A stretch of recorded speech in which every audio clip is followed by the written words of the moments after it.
Astro సిండికేట్లో మీ personal and business promotions కోసం కింది నెంబర్కు కాంటాక్ట్ చేయండి.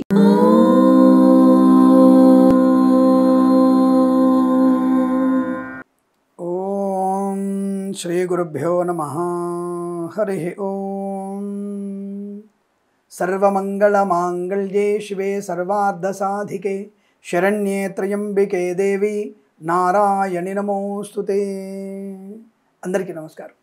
మనకి ఇన్స్టాగ్రామ్లో చాలామంది అనేక రకాల సందేహాలు అడుగుతున్నారు. దాదాపు అన్నిటికీ సమాధానం చెప్తున్నాను నేను. కొన్ని వీడియో రూపంలో సమాధానం చెప్పేటువంటి అవకాశం ఉంటుంది. అటువంటి వీడియో రూపంలో కొన్ని విషయాలు చెప్పడం వల్ల ఏంటంటే చాలామందికి అవి తెలుస్తూ ఉంటాయి. అలా చాలా మటుకు నేను వీడియోలు చేసి పంపించాను. ఇంకా మీరు ఎవరైనా ప్రశ్నించదలుచుకుంటే తప్పకుండా ఇన్స్టాలో ప్రశ్నించవచ్చును. ఒకవేళ మీరు పేరు కూడా చెప్పండి, మా పేరు చెప్పి వీడియో చేసినా మాకు ఇబ్బంది లేదనుకుంటే తప్పకుండా పేరు కూడా చెప్పి నేను వీడియో చేస్తాను. ఆ విషయాన్ని గమనించండి. అయితే ఇక్కడ ముఖ్యమైన ఉద్దేశం ఏంటంటే, ఒక సోదరిమణి అడిగిన ప్రశ్నకి సమాధానం. స్వామి, నేను హనుమాన్ చాలీసా పారాయణం, ఇతరత్ర దైవనామ సంకీర్తన అంటే పారాయణాలు చేసుకుంటూ, అంటే దత్త చరిత్ర పారాయణం చేసుకుంటూ, ఇటువంటి పారాయణాలు చేస్తూ చేయకూడని పనులు ఏమిటి అని అడుగుతున్నారు. భగవంతుని సేవలో ఉన్నప్పుడు చేయకూడని పనులు అనేవి చాలా ఉంటాయి. ఒకటేమిటి, అబద్ధం ఆడకూడదు, ఇతరుల మీద నెగిటివ్ ఫోర్స్ ఉండకూడదు, ఇతరుల గురించి నష్టం జరగాలి అన్నటువంటి భావన ఉండకూడదు, నా శత్రువు కానీ మిత్రువు కానీ సుఖంగా సంతోషంగానే ఉండాలనుకునేటువంటి ప్రయత్నంగా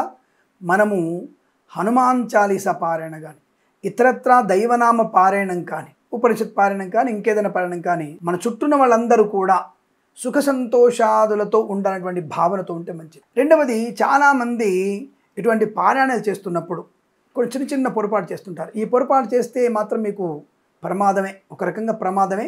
అది కొంత అనారోగ్యం కూడా కలిగిస్తుంది. అంటే చాలామంది తెలియక కొంత నోట్లో వేళ్ళు పెట్టుకోవడం, అంటే నోరుని గిరచుకోవడం, అలాగే కొంతమంది ముక్కులో వేలు పెట్టుకుంటారు, అలా కొంతమంది కదులుతూ ఉంటారు. హనుమాన్ చాలీసా పారాయణం మ్యాక్సిమం 5 నిమిషాలు అయిపోతుంది, మ్యాక్సిమం లేదా 3 నిమిషాలు. యాక్చువల్గా ఎక్కువ స్లోగా చదివితే 5 నిమిషాలు అయిపోతుంది. దానికి తెగ ఇబ్బంది పడిపోతూ ఉంటారు. అంతకంటే ముఖ్యమైనది, ఇలా వేళ్ళు ఎక్కడ పడితే అక్కడ పెట్టుకోవడం, అలాగే ఏదన్నా నవ్వులుతూ ఉండడం, చూయింగం లాంటిది ఇంకొకటి నవ్వులుతూ ఉండడం, ఆ పారాయణానికి అర్థం ఉండదు, అది వ్యర్థం అవుతుంది. ఇంకా అంతకంటే ముఖ్యమైనది ఇంకొకటి, పారాయణం మధ్యలో ఆపి ఇంకొకరితో మాట్లాడడం, వంట గురించి ఆలోచించడం, ఇతరుల గురించి ఆలోచించడం. కొంతమంది చేస్తారు, అంటే వంట గురించి. కొంతమంది, మా వారు బయటికి వెళ్ళారు, మా పిల్లలు బయటికి వెళ్ళారు, జాగ్రత్తగా వస్తారా, ఈ ఆలోచనలు కొంత నష్టాన్ని కలిగిస్తాయి. ఇంకొంతమంది అంటే ఉన్నారు, ఇప్పుడు అనేక రకాల వ్యక్తులు ఉంటారు కదా. కొద్దిమంది, వీడు నాకు వశీకరణం అయిపోవాలి, ఈ అమ్మాయి నాకు వశీకరణం అయిపోవాలి, ఈ అమ్మాయితో నేను ఎంజాయ్ చేస్తున్నట్టుగా, ఈ అబ్బాయితో ఎంజాయ్ చేస్తున్నట్టుగా భావన ఉన్నా మీకు ఆ యొక్క పారాయణం వ్యర్థమవుతుంది, ఏమాత్రం మీకు లాభాన్ని కలిగించదు. అందుకనే భగవంతుని యొక్క ఆరాధన చేస్తున్నప్పుడు నువ్వు అమ్మవారి ఆరాధన చేస్తున్నావా, అయ్యవారి ఆరాధన చేస్తున్నావా, ఎవరి ఆరాధన చేస్తున్నా సరే వారి పాద పద్మములు నీ కళ్ళ ముందు ఉండాలి. అసలు మనకి విగ్రహారాధన లేదు, కేవలం మనకి స్పష్టమైనటువంటి అక్కడ పాదము, ఆ స్వామివారి యొక్క నామమే ప్రధానం, ఆ స్వామివారి యొక్క పాదములే మనకి కనపడాలి, అమ్మవారి పాదాలే కనపడాలి మనకి. అటువంటి ధ్యానంలోకి నిమగ్నం అయిపోవాలి, అటువంటి పారాయణ తత్వంలో ఉండాలి. నువ్వు పుస్తకం చదువుతున్నా సరే, అతులిత బలదామం అని చదువుతున్నా సరే, సుందరకాండ పారాయణం కానీ, హనుమాన్ చాలీసా పారాయణం కానీ, సప్తశతి పారాయణం కానీ, ఏదైనా సరే చదువుతున్నప్పుడు నీ పారాయణ దృష్టి అక్కడ ఎవరి గురించి చదువుతున్నావో వారి పాద పద్మాలు, పాదముల మీద మీరు పుష్పాలు పెడుతున్నట్టుగా, ఆ పాదములని జలంతో కడుగుతున్నట్టుగా, అసలు పూర్తిలో కళ్ళు తెరిచినా సరే ధ్యానంగా లోపలికి వెళ్ళిపోవాలి మనం. ఇటువంటి ఆలోచనలు, నాకు లక్కీ లాటరీ వస్తే బాగుండు, నాకు ఈసారైనా ఈ యొక్క 10 లక్షల లాటరీ వస్తే నేను అప్పులు తీర్చేస్తాను, ఆలోచన మంచిదే కొంతవరకు. కొన్ని ఆలోచనలు మంచివే ఉంటాయి, అయినా సరే అటువంటి ఆలోచనలు రాకూడదు. నీకు ఏది ఎప్పుడు ఇవ్వాలో ఆ భగవంతుడికి స్పష్టంగా తెలుసు. కేవలం నువ్వు ఆ స్వామిని వినమ్రంగా ఆయన సేవ చేసుకోవడమే. తద్వారా నీకు ఎప్పుడు 1 కోటి రూపాయలు, ఎప్పుడు 100 కోట్లు ఇవ్వాలి ఆయనకు తెలుసు. ఆ సమయానికల్లా నీకు తీసి పెడతాడు, నీ కర్మ సాఫల్యతని పూర్తి చేస్తాడు. గత జన్మల చేసినటువంటి పాపకర్మల్ని, పుణ్యకర్మల్ని లెక్కగట్టి మైనస్ ప్లస్ చేసి, మైనస్ మొత్తం తీసేసి, నీ కష్టాలు పెట్టి కష్టాలంటూ కూడా తీర్చేసి, సుఖాన్ని ఇప్పించేసి, సద్బుద్ధిని కలిగించి, సత్కార్యం వైపు నిన్ను నడిపించి, సత్కార్యముతోని యజ్ఞము, యాగము, సత్సంగత్వం పూర్తి చేసి మరుజన్మ లేకుండా చేసేవాడు వాళ్ళే. కాబట్టి నువ్వు ఏదైతే హనుమాన్ చాలీసా పారాయణం కానీ, ఇతరత్ర దైవనామ పారాయణ చేస్తున్నప్పుడు పూర్తి స్థాయి భక్తి విశ్వాసం. రెండవది, స్వామివారి సేవ చేస్తూ నాకు ఈ బంగారం కావాలి, నాకు ఈ ఉద్యోగం కావాలి, నాకు సంతానం కావాలి అని ఒక స్పష్టమైనటువంటి నిర్దిష్టమైన కోరికలతో వద్దు, చిట్టా వద్దు. నా సంకల్ప సిద్ధి నీ సంకల్పంగా మారి నాకేం కావాలో దాన్ని ప్రసాదించమని చెప్పేసి భగవంతుని అడగాలి. నేను ఏదైతే అనుకుంటానో అది నీ సంకల్పంగా మారిపోవాలి. ఆ సంకల్పం నీ వల్ల వరప్రసాదంగా నాకు వచ్చేయాలనేటువంటి భావనతో పూజ చేయాలి. ఆ భావనతో పాలన చేయాలి. తద్వారా అనుకూలమైన ఫలితాలు ఉంటాయి. ఖచ్చితంగా భగవంతుడు మనం అనుకున్నది ఇవ్వకుండా ఉండడు ఆయన. కానీ ధర్మ అధర్మ విశ్లేషణ ఉంటుంది.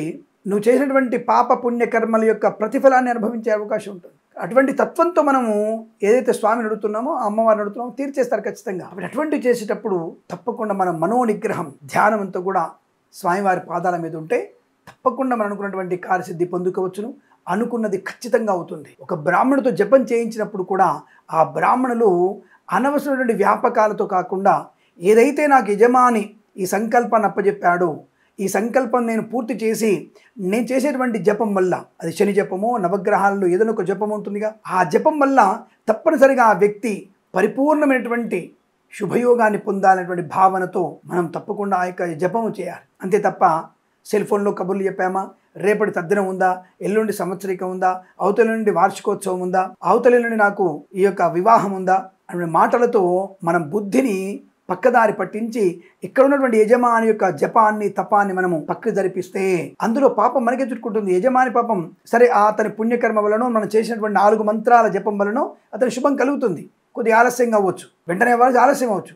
కానీ మనం సరిగ్గా చేయనటువంటి పాప ఫలితం మనం చుట్టుకుంటుంది. కాబట్టి మనం కూడా ప్రశాంతంగా జాగ్రత్తగా చేసుకోవాలి. మనం కూడా ఎవరో బ్రాహ్మడికి అప్పచెప్పేసాం ఆయన చేస్తాడని చెప్పేసి నువ్వు సెల్ ఫోన్లో నువ్వు కూర్చున్న కష్టమే. నువ్వు కూడా ఒక నామస్మరణ చేస్తూ ఉండాలి. బ్రాహ్మణుడు అక్కడ జపం చేస్తున్నంతసేపు నువ్వు కూడా ఒక భగవన్ నామస్మరణ చేసే ప్రయత్నాన్ని చేయాలి. ఇటువంటి నామపాలనలో కూడా మనం వేరేవి అలౌకికమైన విషయాల్ని లౌకిక విషయాల్ని మనం తెలుసుకోకూడదు, దాని గురించి ఆలోచించకూడదు. నిరంతరం భగవద్భక్తి, ఆ స్వామివారి పాదసేవ జపం చేస్తున్నప్పుడు నవగ్రహాలు అయితే ఉన్నాయో ఆ గ్రహం యొక్క పాదాలని చూసుకుంటూ మనం జపం చేయాలి. అలాగే ఇక్కడ కొంతమంది అడిగిన ప్రశ్నకి సమాధానం, జపము మరి దేవాలయంలో చేయించాలా, మఠంలో చేయించాలా, ఇంట్లో చేయించుకోవాలా?